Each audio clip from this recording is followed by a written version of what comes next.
Deer management units, or DMUs, have been one of the cornerstones of deer hunting in Wisconsin for decades. Let's face it, the regulations, tags, season structure, and other components of your deer hunt are influenced by where you are and the unit you hunt in. The importance of DMUs as a data collection and regulations tool hasn't changed, but the boundaries have. And here to tell us about it is DNR big game ecologist Kevin Wallenfang. This really should be a simple change for people to get their heads around. What we've done here is we've basically eliminated a lot of lines on the map. We used to have 130 deer management units, and they followed basically roads and rivers around the state. What we've done is just eliminate those, and the county that you hunt in most cases, is now your deer management unit. So there's nothing new to really learn here. Pretty simple change. So instead of saying I hunt in unit 70A, then I'll say I hunt in the Iowa County unit? Exactly. When you register a deer, you're just going to tell them what county that you shot that deer in. We will talk about zones here in a minute as well, but you know, there are a few exceptions to the rule as far as the forest types and the county where you shot that animal in. Most of that revolves around tribal deer management units in the far north. After all these years, why the change? There's a couple of reasons. One is based on an audit that was done a few years ago of our sex age kill formula. Now, most hunters are going to know exactly what the SAK is. It's what we use to estimate deer numbers around the state.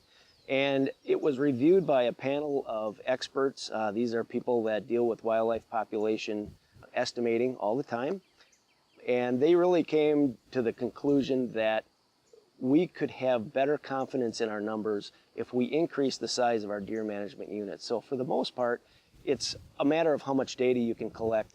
And the more data you can collect within the area that you're looking at, trying to estimate a population in, the higher your confidence levels can be. You know, the one constant that we've always had in deer management is that we've always registered deer by county. So we can apply that county harvest information. We know other things within the county boundaries, like the amount of deer habitat that's out there.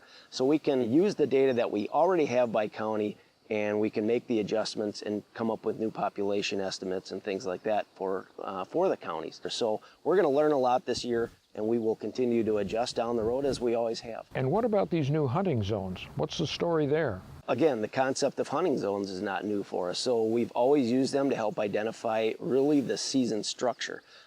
Anyone familiar with the CWD management zones or even the old Mississippi River block units, they'll know exactly what I'm talking about. The hunting zones are used simply to determine when seasons take place. So we use the new zones to help simplify the season structure. We've eliminated the CWD zone. We've created 4 hunting zones around the state, and they generally reflect the 2 most dominant habitat types in the state, which are our forests and our farmlands. So the habitats have very distinct characteristics in terms of deer productivity, and by their formation of these zones, we can offer hunting seasons that best address the productivity within that zone. Well, can you give us an example of how this will be better for hunters? Well, I mentioned that we have simplification in mind by using the zones, so you don't have to look back very far, you know, last year itself, to find some of the frustration that hunters have had out there when they've had to switch back and forth. We had herd control seasons and regular seasons, and then they might switch back again the following year. And you never knew exactly what you were going to get from one year. So we've eliminated those types of seasons. We have a consistent season across the state now. And with the new zones, they know exactly when deer season is, what deer season they're going to have from year to year. And, you know, believe it or not, we've reduced the number of deer season structure pages in the hunting regulations from, I think, 8 last year down to 1 single page. Well, let's take a look at these new zones and the seasons then. Sure. You know, a lot has not changed. We still have a statewide archery season. This year we have a statewide crossbow season. We're still going to have a 9-day gun season that's statewide and a muzzleloader season that's statewide. So all of those things still occurring at the times that they always have.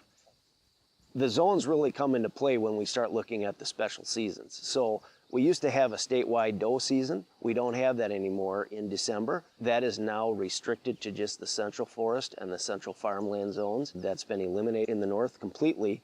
And then we also have the holiday hunt over the Christmas and New Year's holiday in the southern part of the state, and that is restricted just to the southern farmlands.